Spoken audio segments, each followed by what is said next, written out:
for this month, I would like to say all of you tuning in, welcome to the Tennessee Native Plant Society's Native Plant Seminar Series. And tonight our speaker is Tony Lance, who's going to be speaking about Certify Your Yard. He's with the Tennessee Wildlife Federation, and he's a naturalist he has been a naturalist for the Nashville Park System. He's a longtime birder and beekeeper, and he's most at home being outdoors, hiking and backpacking. Sounds like a lot of us. Yeah. All right.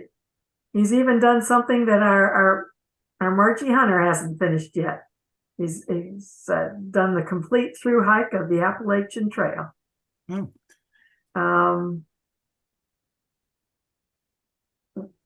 The Tennessee Wildlife Federation is one of the largest and oldest nonprofits dedicated to conserving the state's wildlife and natural resources. They're partnered with the National Wildlife Federation to help Tennessee create wildlife sanctuaries in our yards, large and small ones. 90% of Tennessee's land is privately owned, which means providing for our state's diverse wildlife is largely up to us as individuals. By doing our part, we keep Tennessee the most biologically diverse inland state in the country. Tony is the Federation's in-house certified wildlife habitat expert. So without further ado, I'm going to say welcome, Tony. Thank you so much. And at this point, I'm going to start some screen sharing. Okay.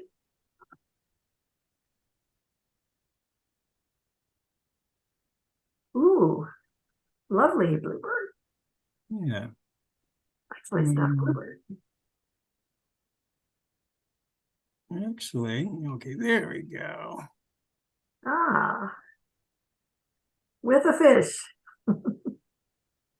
All righty. So thanks for the introduction, but I'm going to go ahead and go through another introduction myself. My name is Tony Lance, and as Karen said, I work with the Tennessee Wildlife Federation. And this evening, I'm going to be talking to you about the National Wildlife Federation's Garden for Wildlife program and how you can create a wildlife habitat garden to support birds, butterflies, bees, and other creatures.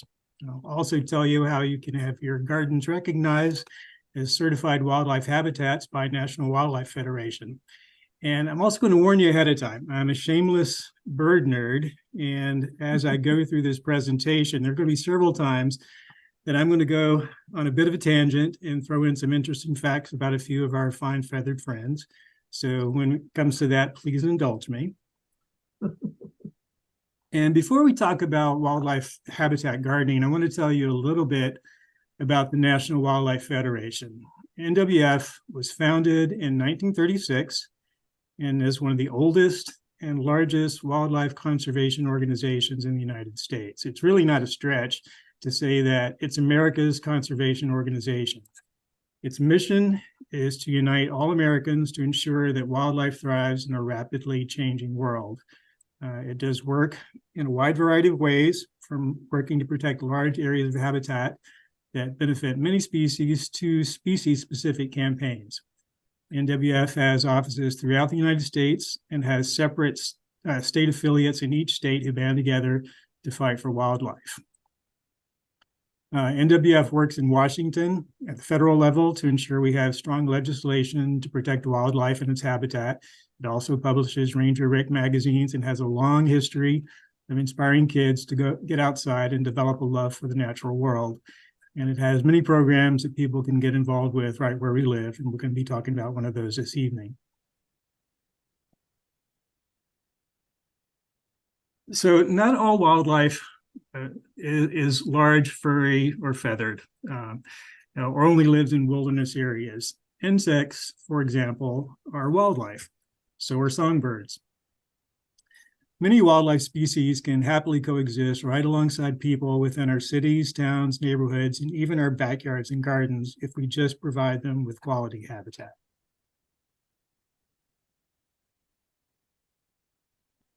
Since 1973, and yes, that's 50 years this year, the National Wildlife Federation has been inspiring people to do just that, to restore habitat and invite wildlife that has been banished by concrete, pavement, and lawns back into our neighborhoods through its Garden for Wildlife program. Now, I know I'm preaching to the choir here because I could tell in the conversation that you were having as before we started this, that you guys really know your botany. But let's cover a little bit about this program.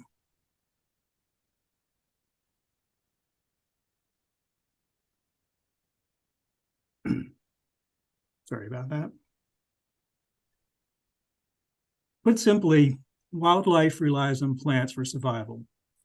In nature, plants provide habitat for wildlife. They form the very basis of the food web.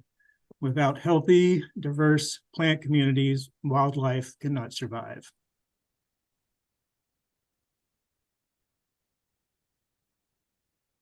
That's true in wilderness areas, but it's also true in our cities, towns, neighborhoods, and even our own yards. Whether we live in downtown or in the suburbs or in the country, plants are the bottom of the food web.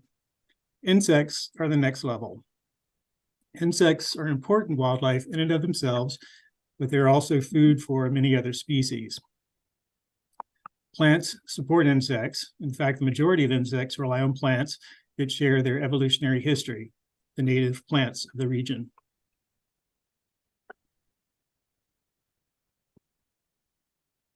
And that's really the definition of native plants. They're simply the plant species that evolved in any given region.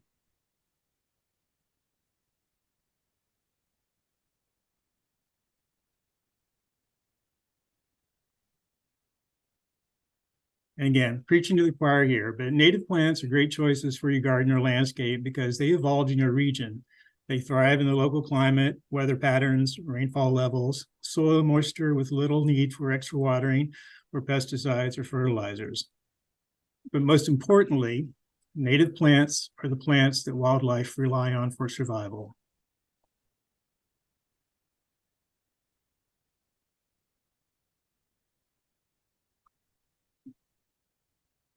Let me give you an example here. Native oaks serve as the caterpillar host for 557 species of butterflies and moths. That's 557. Think about that.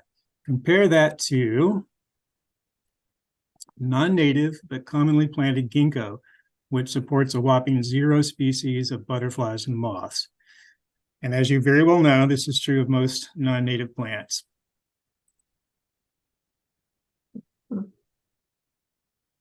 So here's what it boils down to. Wildlife need plants to survive. Specifically, they need plants that are native to their region, the plants that they co-evolved with. And that's what the National Wildlife Federation's Garden for Wildlife program is all about, encouraging people to plant native plants that provide habitat for local wildlife. The act of planting something for a purpose is the very definition of gardening. When you plant vegetables, you're a vegetable gardener. When you plant native plants to support wildlife, you're a wildlife habitat gardener.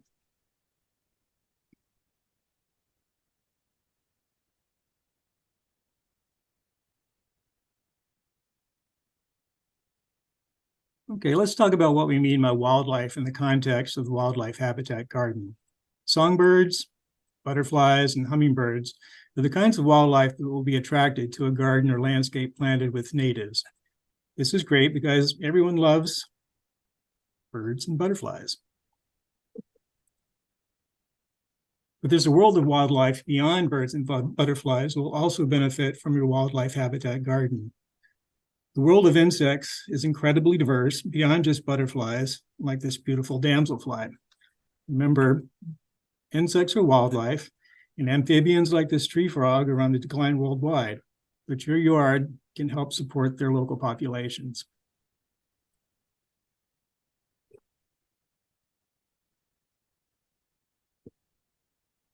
And sometimes wildlife that scares us will also show up in the wildlife habitat garden, and that's okay. Animals such as snakes are incredibly important wildlife, and most species are 100% harmless to people like this garter snake. All snake species help keep rodents, insects, and even other snakes in check. Wasps can sting, yes, but they're also pollinators like their bee cousins. Unlike bees, wasps are also predatory, tirelessly patrolling the garden, taking care of actual pests. These kinds of wildlife should be welcome.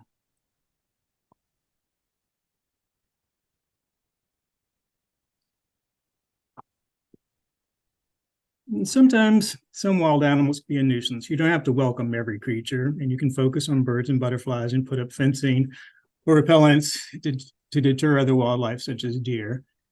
Just remember, in most cases, conflicts with wildlife like raccoons are usually solved with a few simple behavior changes on our part, like storing pet food indoors, waiting until the morning to put trash out, and using trash cans with tight-fitting lids.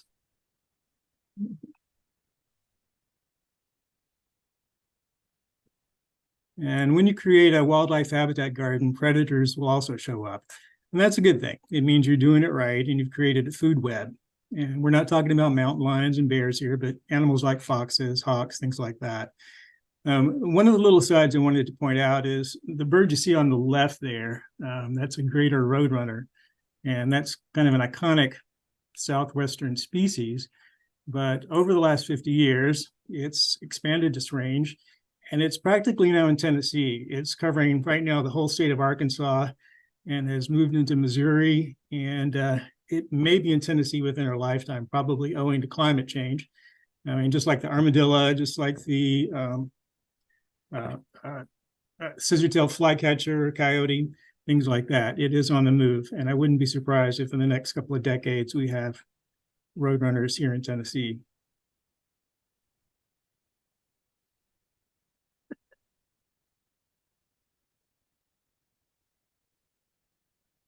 And remember, the wildlife habitat garden isn't just for wildlife, it's for people too.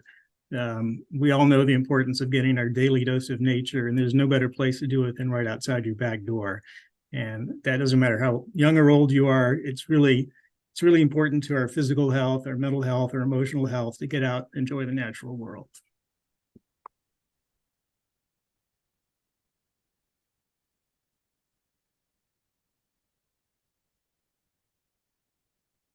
Okay, let's talk about what makes a wildlife habitat. All wildlife species need four things to survive: food, water, cover, and places to raise their young. We're going to talk about each of these specifically. And when you provide these four things and commit to maintaining your yard or garden in environmentally friendly ways, the National Wildlife Federation will recognize it as a certified wildlife habitat via our Garden for Wildlife program. And I'll tell you more about that at the end.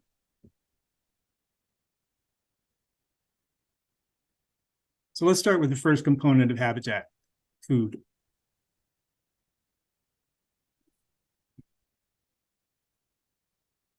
The first thing you probably think about when someone says feeding the birds is putting out bird feeders. I get that. There's nothing wrong with it, but remember, birds only use feeders as a supplement to the natural foods they find in the landscape. And only a few species of birds will even use a feeder.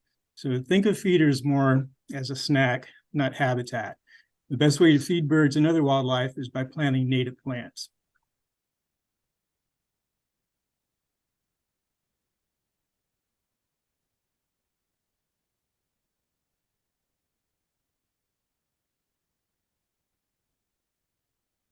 And native plants provide food in a lot of different ways. They produce berries and fruit. They produce cones, seeds, nuts, and all sorts of birds and other wildlife rely on these food sources. Plants also produce nectar, which is the primary food source for butterflies and bees. Hummingbirds and moths also rely on nectar from flowers as their primary food source. And plants provide food in other ways too. Sap is the food for sapsuckers, a kind of woodpecker. Pollen is an important food source for bees and other insects. Bees feed their young pollen, and without it, they cannot survive. Some animals will eat the foliage of your plants, and that's okay. This crazy looking caterpillar you see there on the right is feeding on the leaves of its host plant, passion vine, which I think is the state wildflower of Tennessee, if I'm correct. And that's going to turn into a gorgeous Gulf fritillary butterfly. I happen to have some of these in my garden this year.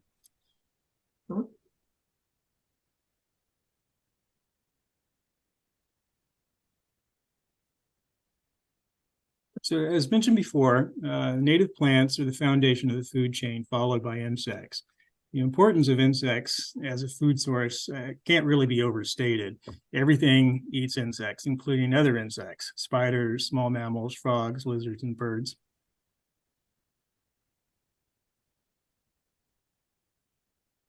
In fact, insects are an especially important food source for birds. 96% of our backyard birds rely on insects as a primary food source for themselves and to feed their young. Without them, you can't support birds. And so remember that when you're tempted to reach for insecticide. So let me give you an example.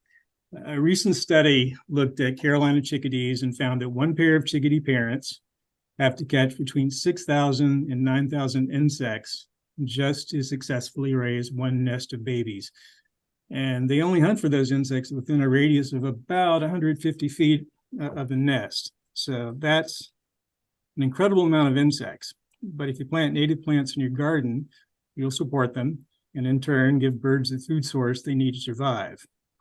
And this is really wildlife conservation on the scale of your yard.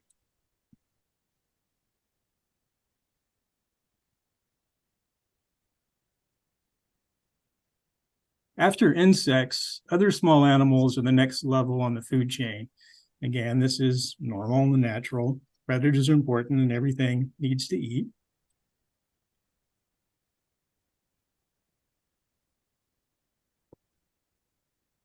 Once you've planted native plants and created a food web, you can supplement with few feeders.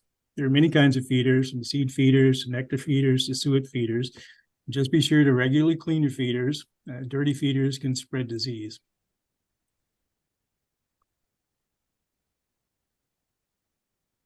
If predatory hawks show up at your feeders, remember, when you put out a seed feeder for birds that eat seed, you're also putting out a bird feeder for birds that eat birds.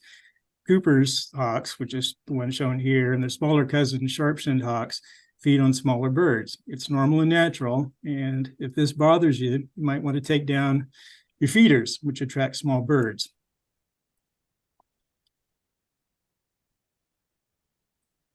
Now, this is an example of what we're not talking about when we say provide food for wildlife. We're talking about providing natural food sources by planting native plants and creating the food web. Unlike birds, which don't become dependent on feeders, mammals do and start associating people with food. This is unhealthy for them and can create dangerous situations and typically ends fatally for the animal, either from malnutrition or by animal control. So don't do this.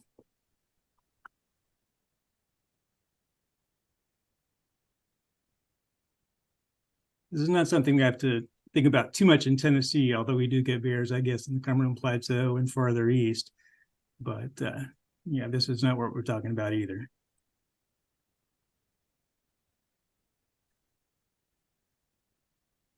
Squirrels are the other exception, mostly because there's not much you can do to keep them out of your feeders. The best way to deter squirrels is to get a squirrel-proof feeder and see what happens. Squirrels seem to have an uncanny ability to outwit us when it comes to getting into our bird feeders.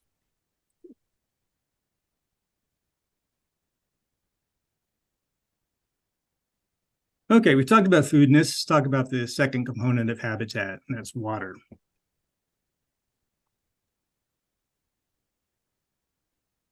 All wildlife needs water for drinking, and in the case of birds, for bathing, to keep their feathers in good condition.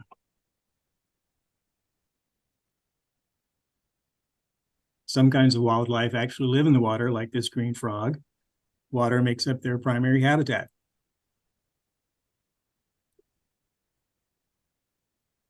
And you might be one of those lucky people who have a large pond on your property. This kind of water feature might attract waterfowl, wading birds, or aquatic turtles. If you do have that, be sure to leave a buffer of natural vegetation as habitat and to absorb runoff. To try not to mow all the way down to the water's edge.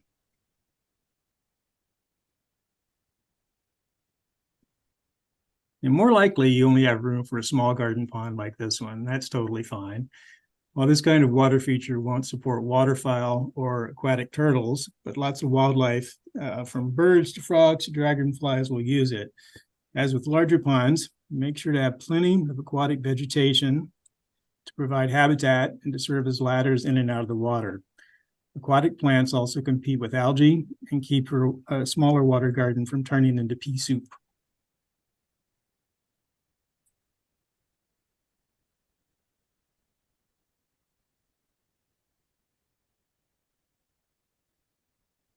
If you don't have room for a pond, that's okay. A simple bird bath will meet the habitat requirement. Any shallow dish will work. Just make sure the water depth is between 1 and 3 inches at least.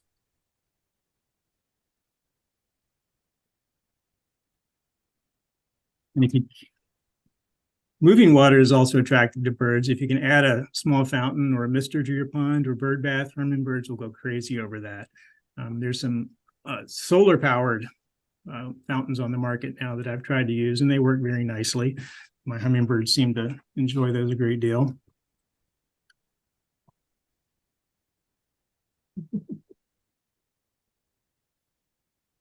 And you never know what kind of bird's going to show up in your bird bath. These are barred owls.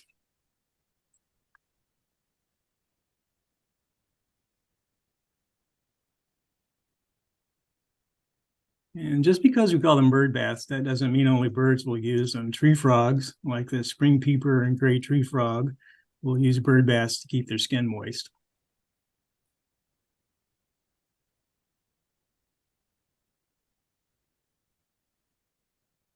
And insects need water too. You might want to put some stones, like you see on the right, to serve as landing places so the insects don't fall in and drown.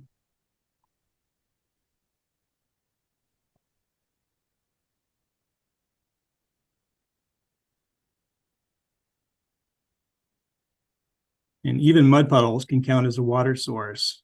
Birds are happy to drink and bathe in puddles, and butterflies engage in a behavior called puddling, where they drink the mineral-rich water from muddy soil.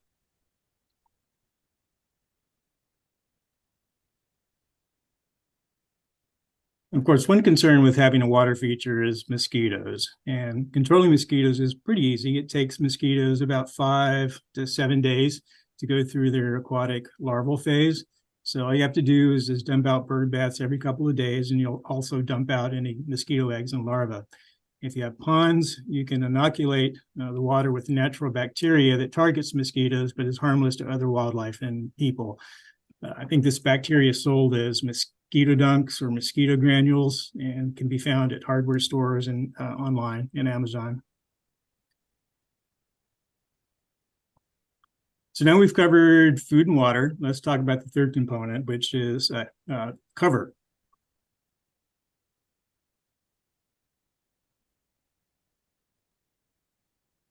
So wildlife need places to hide from predators, or if they are predators, they need places to hide from prey so they can get a meal.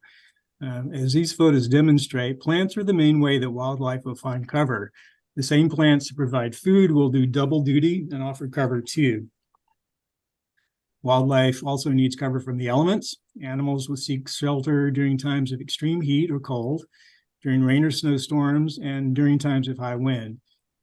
Again, plants are where they go to find this cover. Evergreens like cedars, spruces provide cover year-round and are particularly important in winter months when deciduous trees and shrubs are leafless.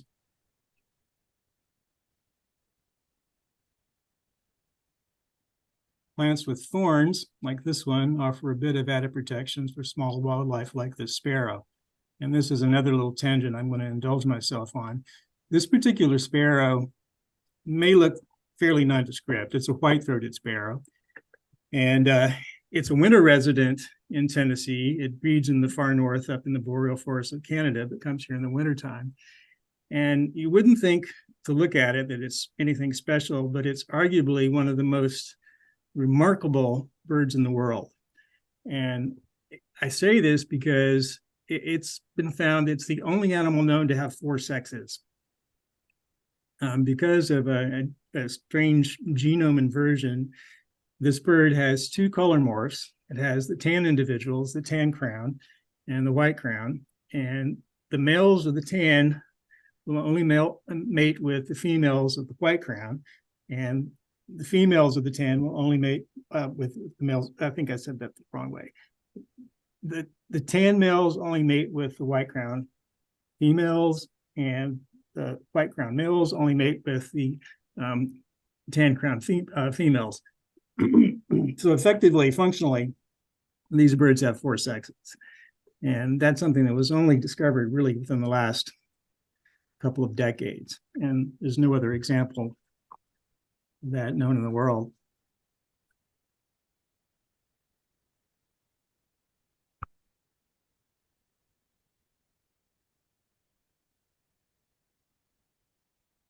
So providing cover with plants is largely about how you plant your garden or your yard. If you plant densely, like in this photo, you'll provide plenty of cover. Planting densely doesn't mean that your yard needs to look messy or overly wild. If you plant in large patches, native species, and practice good garden design, your natural wildlife habitat can be as beautiful as this one.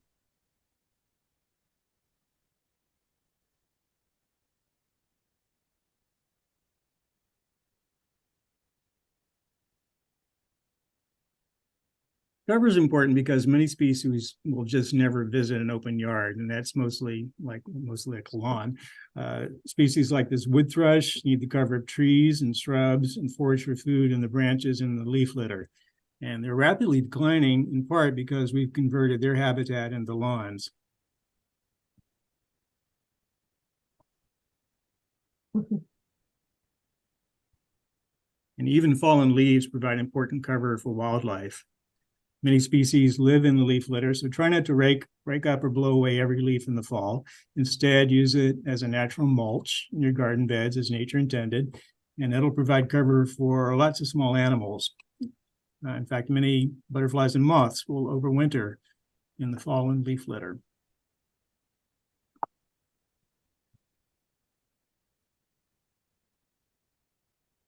You can even build a brush pile by stacking logs and branches into a pile that becomes sort of like a wildlife hotel of sorts.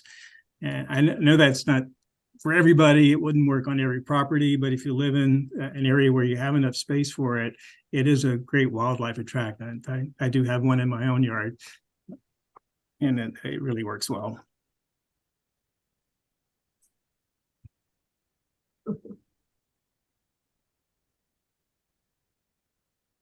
And even dead plants are full of life.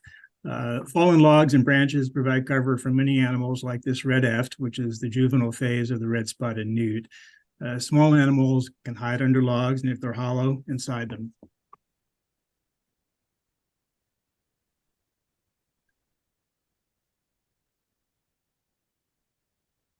And if you want, you can have fun and provide cover by putting out what's called a toad abode that will offer shelter to toads and other small animals.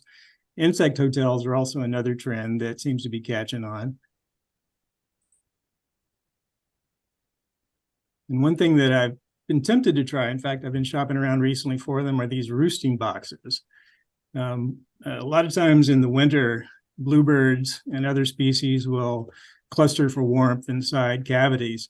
And these roosting boxes are a good way to do that effectively. They have the little perches inside, so they don't have to sit all on top of one another.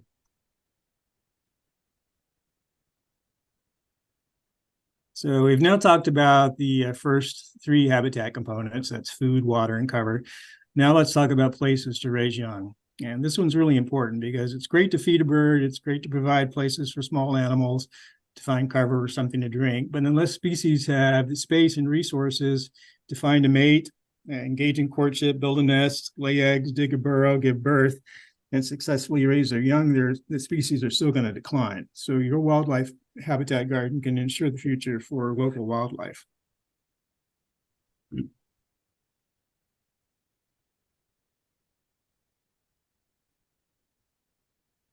And again, plants are the main way you'll provide places to raise young. Most birds nest within trees and shrubs. Some birds build their nests in branches, while others nest inside cavities within the trunks of trees.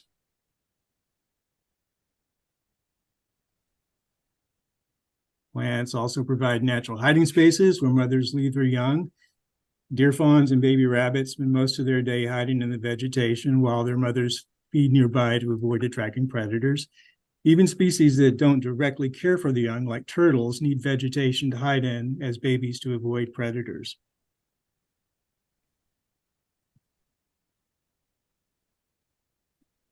And some cavity nesting birds will use a nest box, which mimics the natural tree cavities they normally nest in.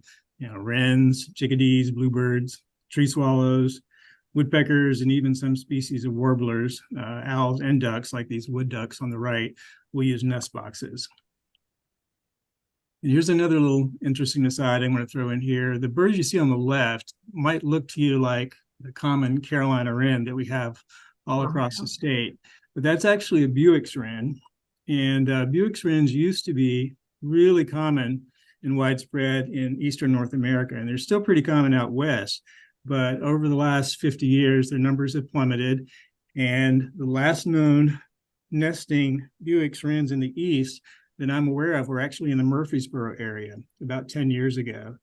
The last sighting in Tennessee was in 2017, and the last sighting that I was able to find east of the Mississippi was in 2020 near Bowling Green. But these birds have pretty much disappeared, and it's thought largely it's due to competition with house wrens. House wren populations have increased dramatically while Buick's wrens have dropped, and it's thought that the house wrens have just outcompeted them.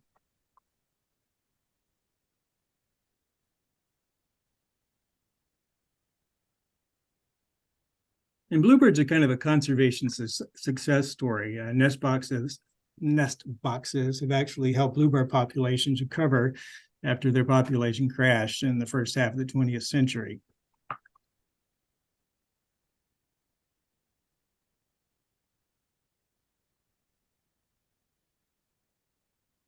It's not just birds that need nesting places. Bees need places to nest too. We have more than 4,000 species of native bees in North America, not including the non-native honeybee, which is really a domesticated species brought here. And unlike honeybees, most native bees don't form hives. They're solitary, they nest in the ground or in tunnels, or occasionally decaying wood or plant stems. So if you can leave some bare ground in your garden for ground nesting bees and rotting logs, that'll really help these species. You can also help nesting bees by this is a little bee box. These straws, these stems, the bees will actually tunnel into those and nest.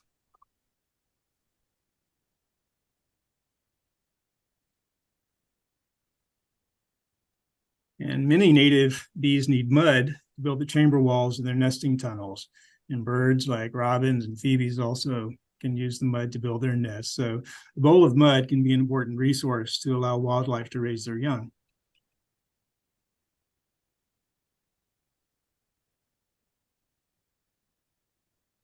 Bat houses provide cover for bats, but often they're used by female bats as a place to give birth.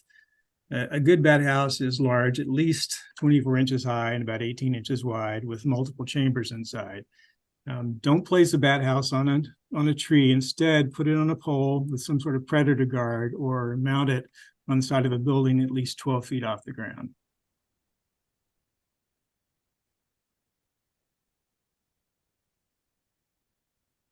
And some species need completely different resources during their juvenile phase of life. The caterpillars, butterflies, and moths feed on the leaves of plants instead of flower nectar like the adults. They can only eat the leaves of certain plants called host plants. Without those host plants, these insects cannot reproduce successfully.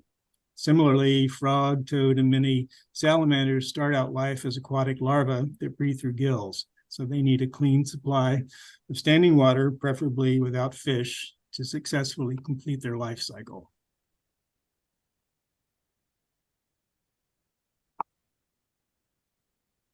So now let's focus for a minute on one particular butterfly species, the monarch.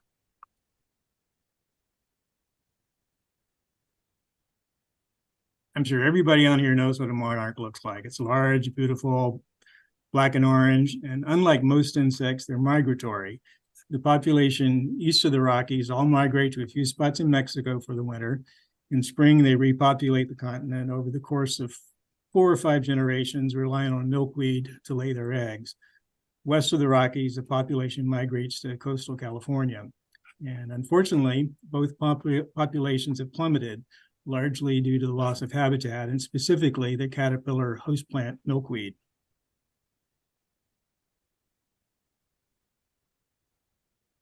You see, monarch caterpillars can only feed on milkweed. It's the species' only caterpillar host plant, and without it, they can't reproduce. And milkweed has a bit of a PR problem. It's got weed in the name, making it seem undesirable. But the good news is there are several dozen species of milkweed native to the US, and many of them are absolutely beautiful garden plants. Mhm. And these are just a few of them. Clockwise from the left, up the top left, you'll see antelope horns milkweed and white milkweed and showy milkweed, swamp milkweed, butterfly weed, and then common milkweed. And by planting milkweed, we provide places to raise young for monarchs and help their populations recover.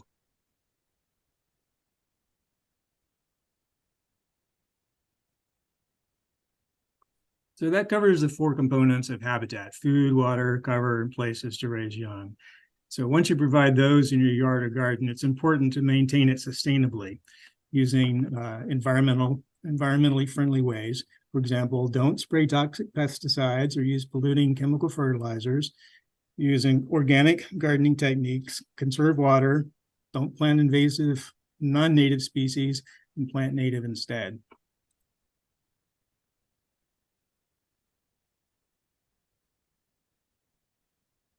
Here are a few ways to conserve water. You can reduce the size of your lawn, plant natives, use rain barrels, and create rain gardens. I know this is a bit controversial. I've had some very heated discussions about this, but if you can, keep your cats indoors. Free-ranging cats kill billions of songbirds and other wildlife each year.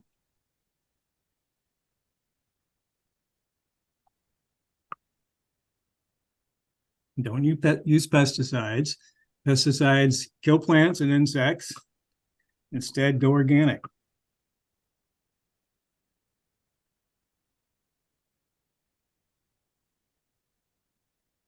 And you can try natural pest control using things like these parasitic wasps.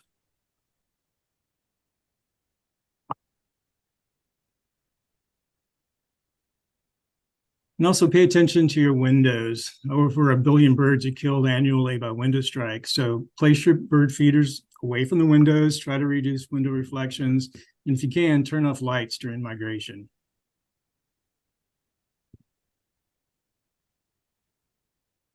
And also try to address light pollution by turning off lights at night, reducing your landscape lighting, use down-facing bulbs, and use yellow bulbs.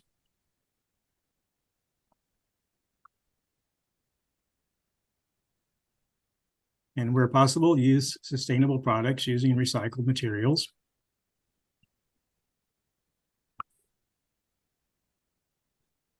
And try to use green maintenance, reducing the size of your lawn, using a push mower and electric equipment.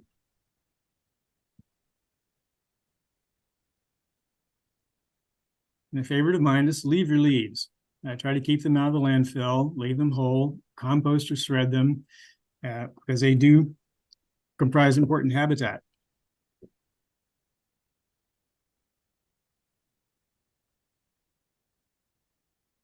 So this is a standard landscape for most of America, and really it supports next to nothing. It's just a dead zone.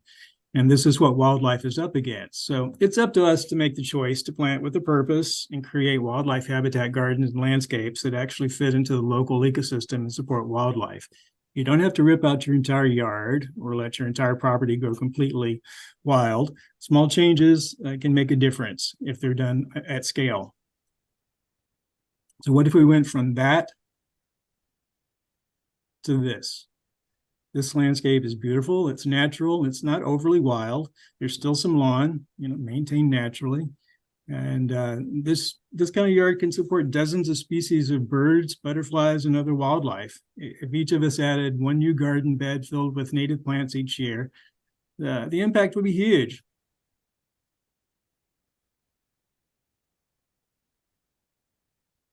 And think about starting small and kind of going from there.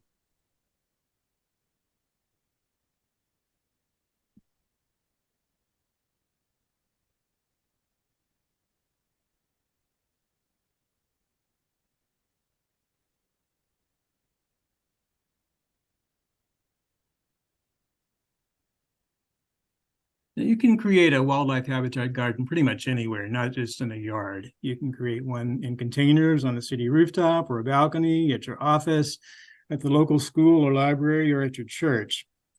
If you can plant something, you can provide habitat for wildlife. So when you certify with the National Wildlife Federation, you become a member. You get one free 1-year subscription to National Wildlife Magazine, a lifetime subscription to the Garden for Wildlife e-newsletter, a personalized certificate, a 10% discount to National Wildlife Catalog, which offers feeders, bird baths, nesting boxes, bat and bee houses, and more to enhance your habitat garden. You'll also have the exclusive right to purchase and post the certified wildlife habitat sign to share your accomplishment with your neighborhood and help spread the wildlife gardening message. The $20 application fee and sign fees go to support the wildlife conservation programs of the National Wildlife Federation. As I mentioned earlier, this is the 50th anniversary of the program, and we're right on the edge of getting to 300,000 certified wildlife habitats. So to find out a little bit more about this program, you can go to nwf.org/garden. And while there, you can apply to have your yard or your garden certified by the National Wildlife Federation.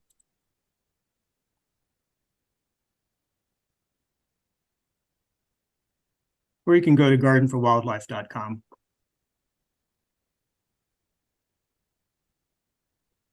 The website's mobile friendly, and if you're on social media, we're on both Facebook and Twitter. And you can follow us and join the online community of wildlife gardeners across the country. And thanks for coming. Thanks for listening. Any questions? Wow. Thank you. That was a nice overview of really why many of us garden. A lot of us are wildlife gardeners. We have some questions, I think, in chat. Let me start. Let me take a look. One is wow, congratulations on completing the AT. That is quite an accomplishment. Well, thank you. That was a long time, a lifetime ago. Oh, one question. Do shade plants provide habitat, food, shelter, etc.? My garden gets very little sun. Sure. I mean, when you think about it, in a natural setting, there are plenty of plant species that are shade tolerant and that are suitable for wildlife. I'm sure if you were to go to any native plant purveyor, you could find all kinds of shade tolerant species.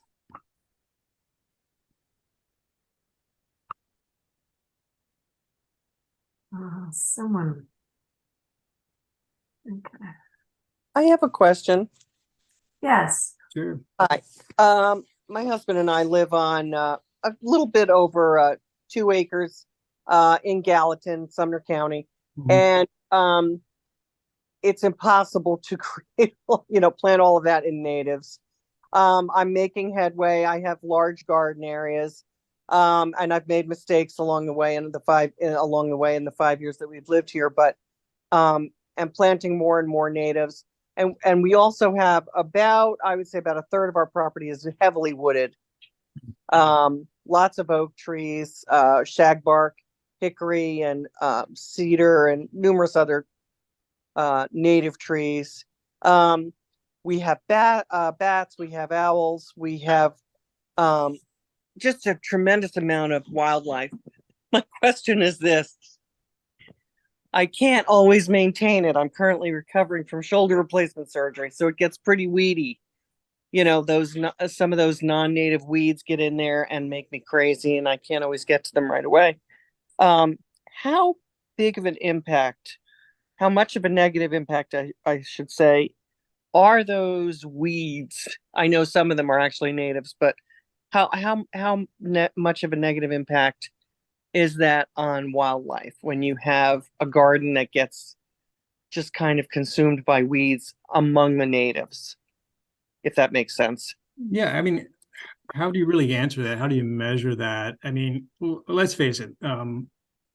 There's so many exotic and non-native plants out there. We're never going to rid ourselves of them. So I think the proper tact is really just to try to encourage as many natives as you can, while culling what you can. But it really is like the proverbial finger in the dam kind of thing. So I don't know how to answer that really properly. Okay. Yeah. All right, that's fine. Yeah. Well, then the second part of my question is there a minimum garden size or anything like that? No, no. Well, that's good to know. No, Thanks. no minimum size at all. I mean, let me share my personal experience. I have it's a sizable yard. It's about 2 acres, and about 7 years ago, I took about a third of an acre and started planting natives. I put out a wildflower mix, some native grasses, and just kind of let it go. And a lot of saplings came up, so I've got a lot of trees, a lot of smaller things, flowers, goldenrod, coreopsis, things like that. And I was telling Karen earlier while we were kind of waiting for everything to start that I tallied up earlier this year. I had 19 species of birds nesting in my yard, a third of an acre. And let's see, I wrote those down, but I don't have it handy right now.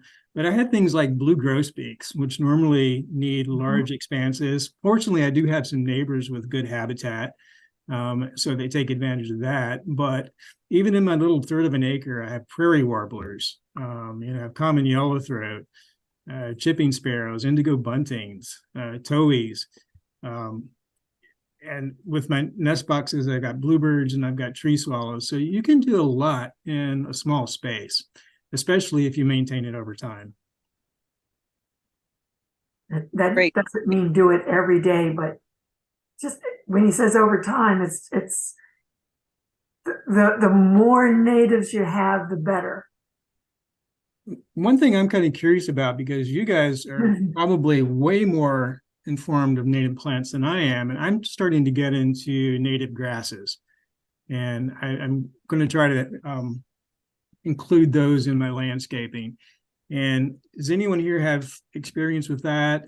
How do you get it to take? For example, I tried it a couple of years ago and they didn't really take off. So I'm just curious if I can tap into your knowledge on those. Any takers?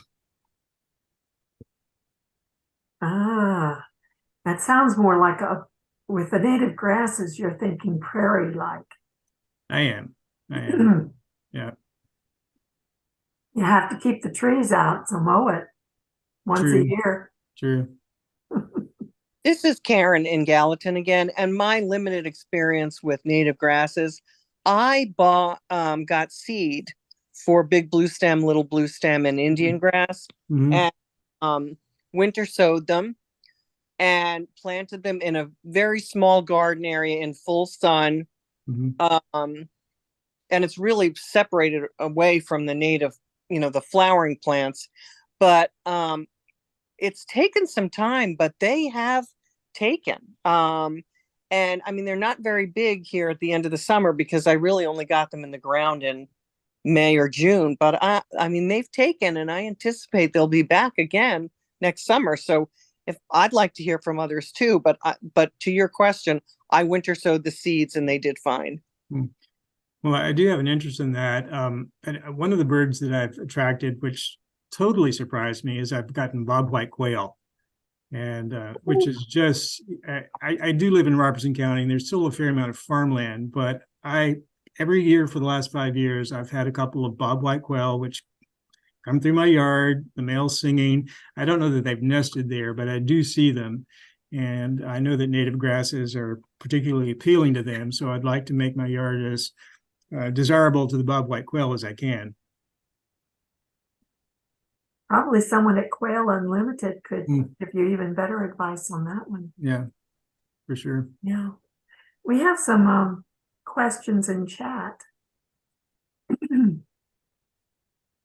Are cultivars such as Black Hawk Antropogon native enough to be helpful? Well, you're gonna have to tell me what that one is. I'm not familiar with the Latin name. What's the common name for this?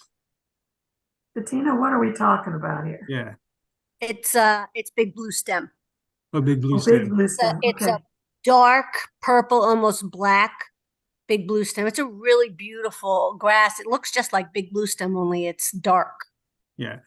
Well, big blue stem, Indian grass, switchgrass, those bunch grasses are desirable for a lot of wildlife. Again, bobwhite quail love them, and a lot of other bird species. Some of the smaller, some of the sparrows really do like these bunch grasses. I'm sure it's great for rabbits. Not that I need a lot more rabbits in my yard right now, but yeah, I would imagine that any cultivar big blue stem would be fine. Thank you. Sure. Um, how difficult are pawpaw trees to grow? Well, I can't speak very very authoritatively to that. I mean, I know I see them a lot on the banks of the creeks around where I live, and if I'm lucky, I'll find a pawpaw that I can eat every now and then. But yeah, I'll have to defer on that one. I can personally say that once they get started, you will have plenty. Do they handle full sun? Yes, They do. Okay. yes. I believe I have 5 now. Okay. I planted 2, lost them in the meadow, planted 2 more, and now we found we have a wild one just inside the woods. I would think they're clonal, so I would think they would need a lot of space to expand into. Yeah. I have 10 on my property, all of which I've planted. And I moved in here about 11 years ago, and that was one of the first trees I planted in the woods. And in all that time, none of them have taken off. I have not had fruit. I've got one that I got at a nursery that was somewhat larger, and it did produce flowers, but then they just fade and drop off, and I've not seen pawpaws. However, the one thing that I've noticed they're doing, one tree has produced 2 other shoots nearby, and that's why they call it, I think, a pawpaw patch, because they will send out rhizomes. And I plant them mostly for the zebra swallowtail. That's their host plant. yeah. Yeah. And I actually saw a zebra swallowtail this year.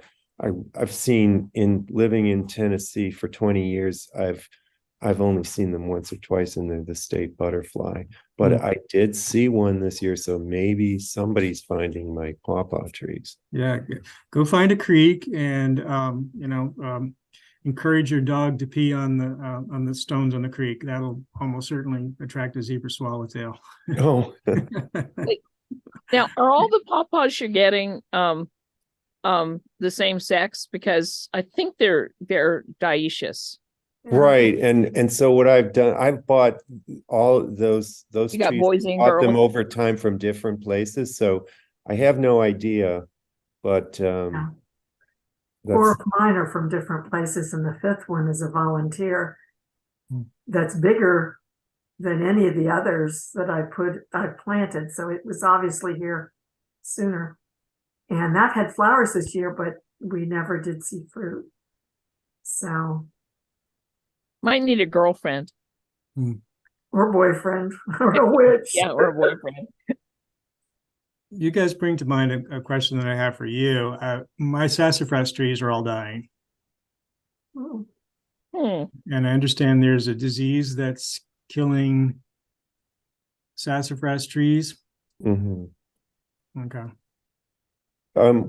During one of our presentations, I believe one of the presenters mentioned that, and she noted that sassafras trees are related to spice bush, Mhm. and that there is something out there. I don't recall whether it was a fungus or a mite or an insect or something, but there, she did mention that sassafras trees could be under threat from some some new pathogen. Yeah, that's the bay laurel wilt, which is a fungus that's carried by a beetle. The fungus and beetle both came from Asia. They're wiping out Figure. the bays that are used for bay leaves in cooking as well, both in the US and Europe. In the US, it's really doing a number on the bay laurels along the Georgia and Florida and South Carolina coast. And then moving with people, maybe people moving firewood, it's not really sure. It's leapfrogging to population areas. So when they first spotted it in Georgia, they thought it was going to take 50 or 100 years for it to reach Atlanta. It's now in Atlanta and Chattanooga and Nashville, and skipping over a lot of the rural areas in between those cities. And it does attack and kill sassafras trees. No, it got mine last summer. I had several that were sizable and had a nice form, and they just wilted within a week. That's sad. Why have the sassafras not really bloomed for years?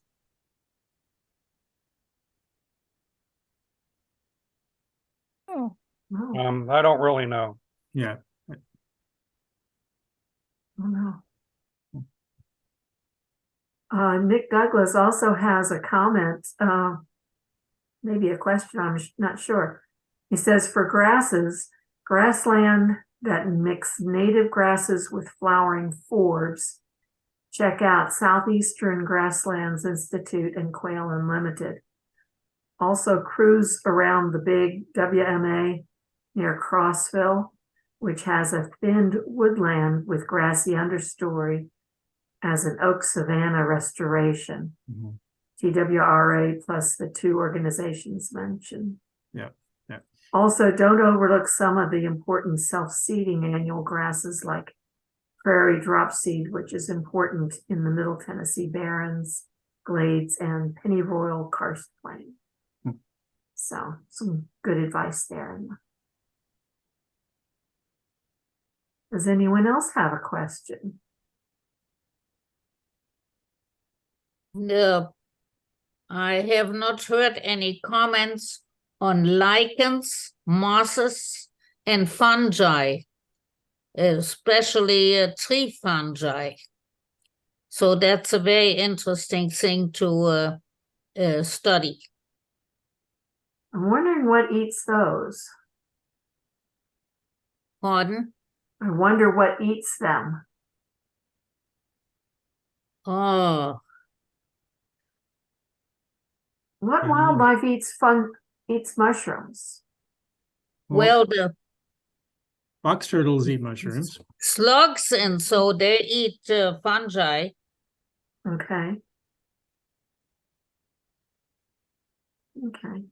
I'm told turtles and chipmunks eat fungi, and I think they're insects that eat lichen off of trees and shrub branches and maybe rocks too.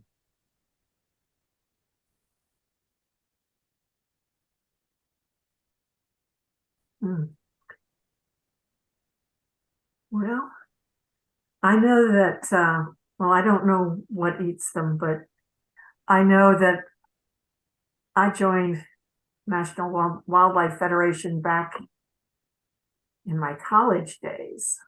As I was coming out of college, that was the first organization that I joined. And it's been amazing watching the organization grow.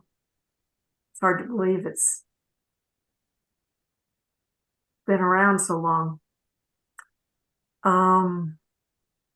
And once I moved into this house I'm in now, we went ahead and certified, and we have a certification, nice plaque out near the gardens.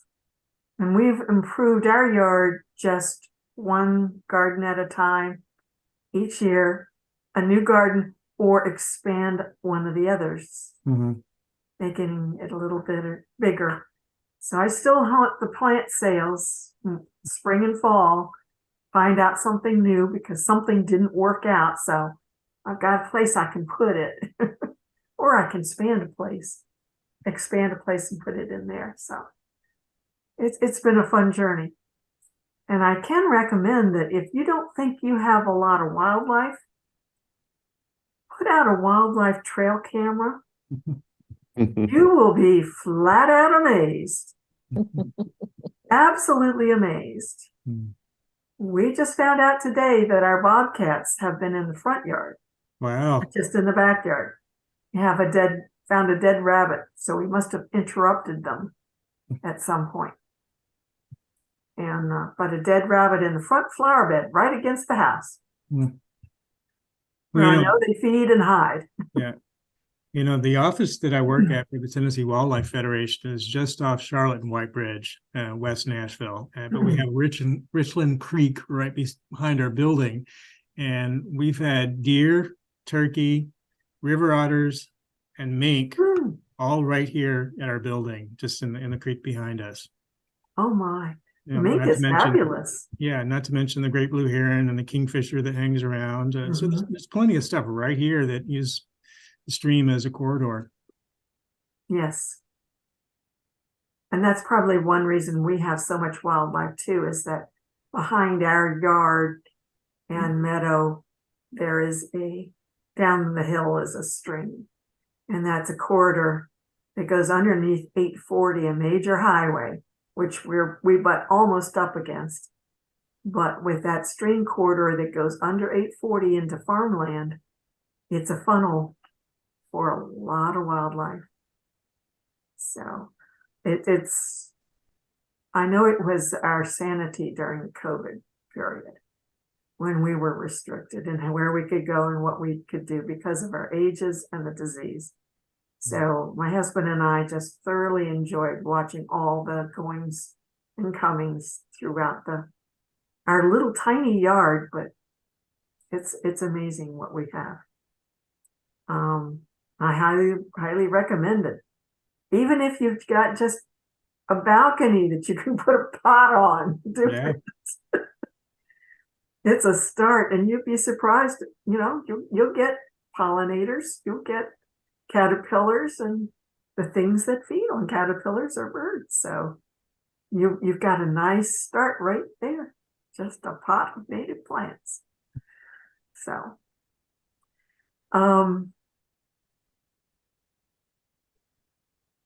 I have one question about is the TNPS publishing a new reference on clay plants? Not exactly. One of our members is working on one.